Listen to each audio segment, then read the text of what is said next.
Hello everyone, Cowbunger here, and welcome to my review for Mario and Luigi Brothership. It took a while to beat this game. It came out I would say 2 months ago now, and the reason why it's taking so long is just because I'm trying to balance an actual work life with trying to beat this game, then do other things, and yeah, so it did take a long time. For me, in total, it took about 38 hours to complete. So I don't have, long periods of time to spend on the game, and honestly, even if I did, I just kind of felt like doing other things instead. We'll talk about that.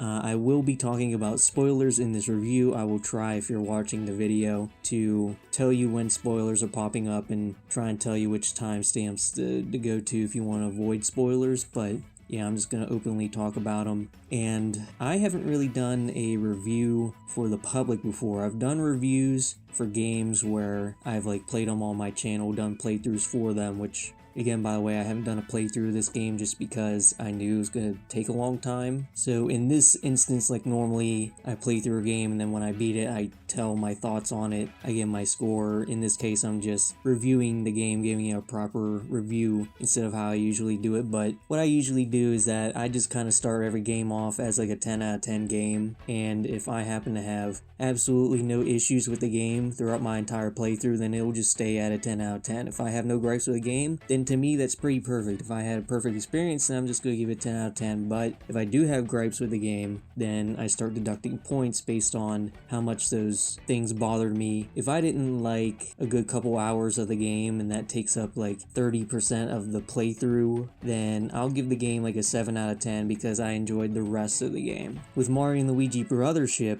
I would give the game personally an 8 out of 10. I will talk about all the cons first, and then once I do that, I'll just gush about the game. You can listen to me talk about the cons, and then if you know what a Mario and Luigi game is, you can stop right there and say, okay, I know what I need to know about this game. But the cons. The pacing was not great at multiple points of this game.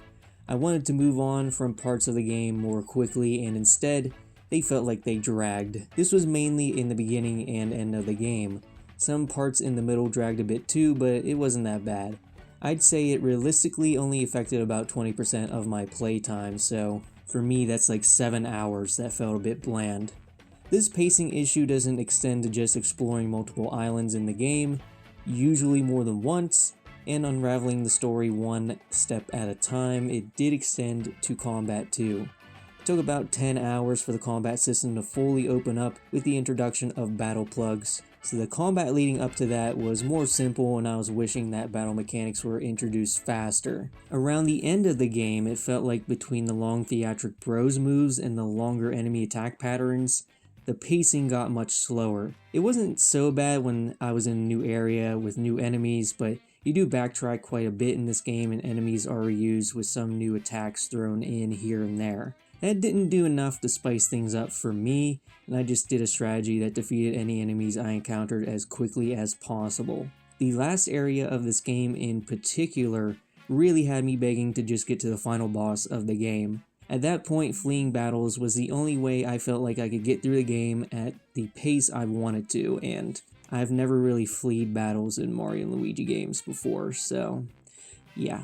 Usually the combat in Mario and Luigi games is satisfying and active enough to keep me from getting bored, and for the most part for this game that was the case, but it was not interesting for the entire 38 hours. I also felt like the side quests in this game were mostly bland and it was disappointing. But that's all of my complaints out of the way. Now I'm gonna do a proper review of the game, talk about every element of the game, and just give you guys a bit of an idea of what this game is about in case you haven't played it yet, and maybe you'd be interested after you're done hearing me talk. So, first thing I want to do is talk about the story. The story of Mario and Luigi Brothership is much more ambitious than previous entries. Is it as memorable as other games? I'd say so, but the longer completion time means that this game has much more time to build its world compared to other Mario and Luigi games. This is the first time since Superstar Saga where the Mushroom Kingdom is not the main area you traverse in the game. Of course you explore unique areas in most of the other games like Bowser's Insides or Luigi's Dreams, but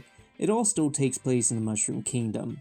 Brothership introduces a never-before-seen world that has been severed into pieces by a villain named Zocket. This game is pretty on the nose about what its story is. Mario and Luigi were transported to this world to bring it back together and restore peace to these beings that look like wall outlets. Someone finally took the whole light sockets look like faces thing and made a whole game about it. In order to reconnect the world, you sail on a tree boat that has a cannon on it that you can use to fire yourself onto different islands. Each island has a lighthouse you must reach, and once you do, you ride on this corded plug back to your ship, and then your ship will drag the island along behind it. Rinse and repeat that process for most of the game. While there are some familiar faces on this adventure like Peach, Bowser, and Birdo, most of the cast consists of brand new characters that I personally thought were handled very well. You start off with Connie and Snotlet. They are the most important secondary characters, I'd say, but there are many NPCs in this game that get heavily involved with the story. Having new characters that interact with our well-known cast in meaningful ways makes them memorable. NPCs in the old games never really had this much focus on them unless they were an obstacle to progress in the game. The higher focus on the secondary characters helping out the brothers makes the villain and what they want to do feel more threatening, at least to me. If it felt like Mario and Luigi could fix everything on their own, the urgency of things would be lost. With that being said, there still wasn't much urgency because most of the villains in this game have a comedic side to them. The main three are the Extension Corps. They are basically just three stooges that have a tried and true stick of doing and saying silly stuff all the time and just being a bit incompetent. I personally love Ten's run animation. But I must say, if we're talking about the characterization of these characters, in my opinion, many of them are kind of generic. Like, this game has its moments, but I feel like the writing in this game doesn't hold a candle to most of the other games. I still think they pull off a well-told story with good characters, but I feel like the world itself was more interesting than the characters in it. It's kind of hard to beat the writing on characters like Fawful, Popple, or really just any character that had an accent in the old games. But I do think whenever this game was trying to be funny, it fell flat most of the time, unfortunately. Most of the characters in this game are more endearing than they are funny, which is still good. I like the whole Zocket and Reclusa dynamic. Zocket was actually a mentor of Connie, being controlled by Reclusa to get them out of their egg so that they can begin taking over the world. Reclusa basically wanted to trap everyone in simulations so that he could be left alone to play with any trapped characters' minds. And by the way, they do acknowledge the idea that Reclusa does not care if he starves everyone to death by doing this, which is crazy. He sees them as toys and hates the idea of building actual bonds with people when he can just create a perfect world for anyone. Reclusa was introduced when my fatigue was setting in, so as much as I wanted to like him, I think the length of the game got in the way of my enjoyment of things a little bit. He's still cool and he brings in some cool moments in the end game, especially the fight. I was floored when he started attacking me in their tree form. I think my favorite character is Ten, and my least favorite are all those old men turnip things you find. I literally wanted to fall asleep when I saw some of their dialogue. Moving on to gameplay and design, gameplay can be broken down in a couple of ways. The main things you'll be doing is either exploring islands, fighting enemies, or doing puzzles or minigames in order to progress throughout the story. Exploring islands is usually fun for the first time around.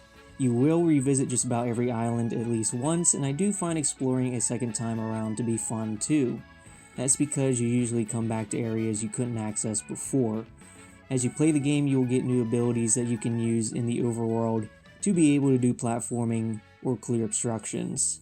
If you played another Mario and Luigi game, you know the drill.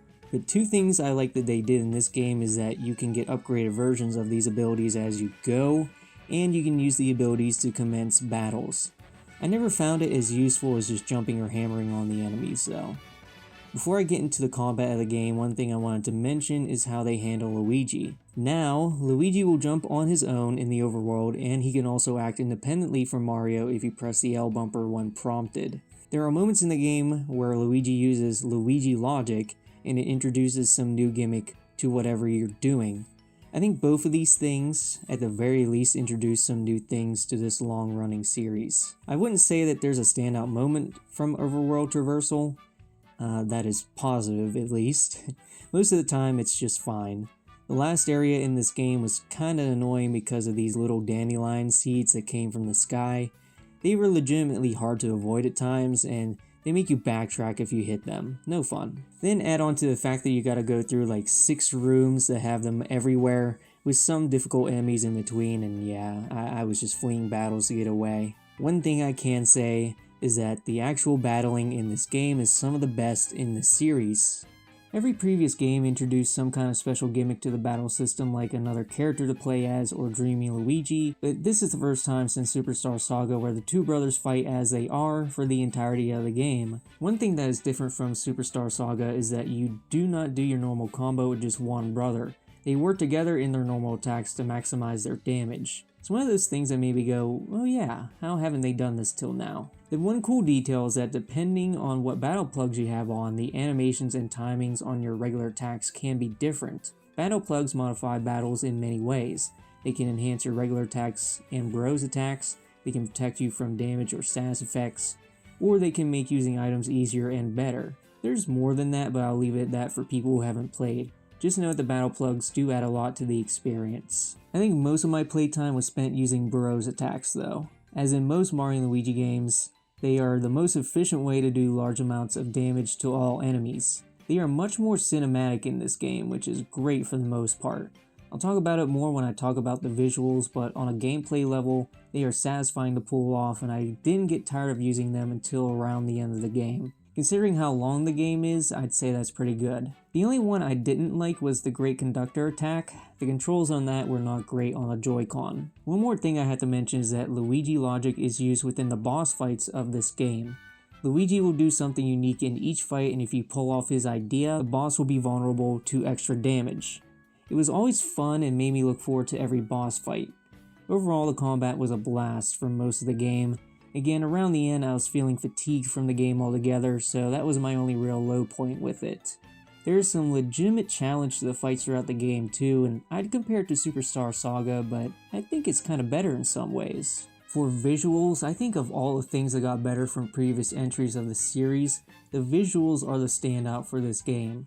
The art style is so gorgeous. It feels like the 2D promotional art. 2D promotional art, see, I can say it. It feels like the 2D promotional art was translated perfectly into 3D. There's respect given to the way the games looked in pixel art as well, so it creates a style that I can't really compare to anything else. Environments are great looking throughout. There aren't many standout environment themes explored, but it doesn't matter too much.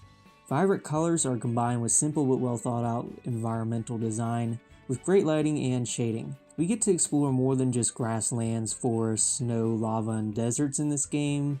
All those things are in this game.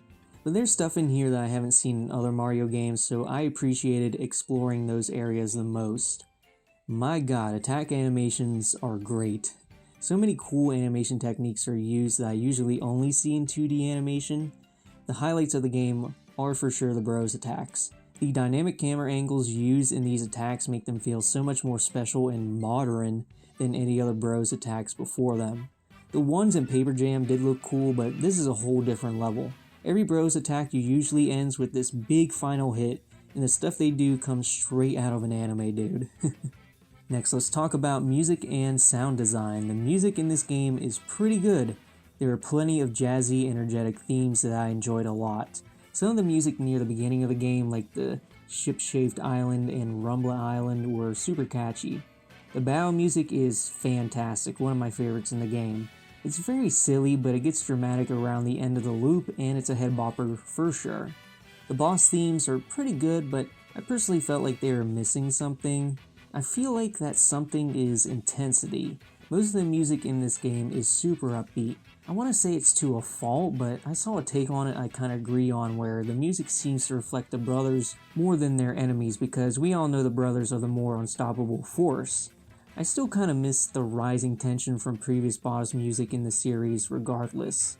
The final boss music was a bit intense, but it's not holding a candle to Yoko's final boss music in my eyes. But as a big fan of Yoko's work, I think Hideki Sakamoto did a great job on this game's soundtrack. It is comparable to the stuff we hear in the mainline games, and I love the music in those games. He also helped with the sound design, and I have no complaints there. In fact, my only real note here is that I like how the stomping noise and shell kick noise sound like something straight from a Game Boy or DS, so I love that. For replay value, I say that I'm probably not going to go back to this game after completion. There are things to do, but I didn't find stuff outside of the main story super interesting. There are side quests in this game, which is the first time they've been a thing in the series. Most of them have you go back to other islands to solve problems and on occasion do some special battles.